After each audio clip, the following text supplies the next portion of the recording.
বানৰ সমান্তৰালকৈ চাবুৱাত খহনীয়াই লৈছে ভয়ংকৰ ৰূপ। বিন্ধাকটাৰ নেপালী গেৰেকী টেঙাবাৰীত খহনীয়াত বিস্তৰ ক্ষতিসাধন হৈছে। দুটা দিনতেই 4টাকৈ পৰিয়ালে ঘৰ মাটি হেৰুৱাই গৃহহীন হৈ পৰে। খহনীয়াৰ ফলত অঞ্চলটোৰ 3 শতাধিক পৰিয়াললৈ আহি পৰিছে ভাবুকি। ইফালে বালিজনতো ডিব্ৰু আৰু ব্ৰহ্মপুত্ৰৰ খহনীয়াই লৈছে ভয়ংকৰ ৰূপ। এফালৰ পৰা উটুৱাই নিছে খহনীয়া প্ৰতিৰোধৰ বাবে দিয়া জিঅ' বেগ। আমাক বিন্ধাকটাৰ খহনীয়াৰ পৰিৱেশ দেখুৱাব বিশ্বজিৎ ফুকনে।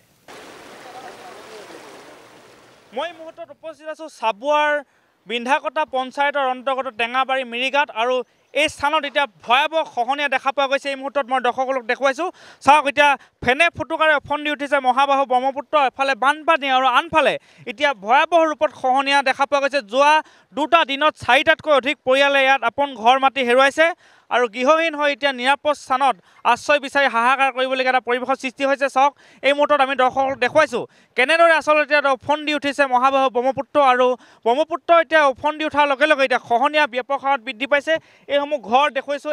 এটা মন্দিৰ, এতিয়া মন্দিৰটো এই অঞ্চলৰ ৰাইজে যিহেতু ভাঙি আছে, বহুতে আপোন ঘৰখন ভাঙিবলৈ এতিয়া সময় নাপালে, যাৰ ফলত এতিয়া হাহাকাৰ পৰিৱেশৰ সৃষ্টি হৈছে। লগতে বহু পৰিয়ালে এতিয়া আপোন ঘৰ ভাঙি এতিয়া নিৰাপদ স্থানলৈ যাবলৈ চেষ্টা কৰা দেখা পোৱা গৈছে। আৰু আমি যিমান পাৰোঁ দৰ্শকসকলক দেখাবলৈ চেষ্টা কৰিছোঁ। আৰু স্থানীয় ব্যক্তি আছে আপোনাৰ বাইদেউ ঘৰ ভাঙিলে নেকি? আমাৰ ভাঙা নাই যে, আমাৰ এতিয়া ভাঙিব। আপোনাৰ গ'ল? নাই, এতিয়া যাব এতিয়া ভাঙিব। ভগা মানুহবোৰ ক'ত গ'ল? এইফালে গৈছে। এইফালে গ'ল মানুহটা। সেইফালে গ'ল? তলত আছে। যিটো হাৰত খহনীয়া হৈছে কি হ'ব এতিয়া? এতিয়া আৰু শেষ, গাঁওখনৰ অৱস্থা নাই আৰু। মই আপোনাৰ ওচৰলৈ আহিছোঁ। এতিয়া 4টা পৰিয়াল প্ৰায় খহনীয়াত গ'লেই 2টা দিনত। এতিয়া যিটো হাৰত খহাইছে এইখিনি বৰ বেছি দিন নাথাকিব, কি হ'ব এতিয়া? পৰহি যি বানপানী, এই বানপানীত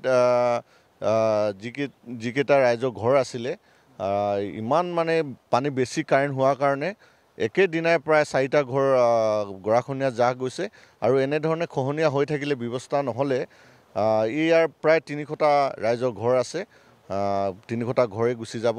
আৰু আপোনালোকে সেই দূৰত দেখিছে এই ঘৰবিলাক ভাঙি আছে ৰাইজে।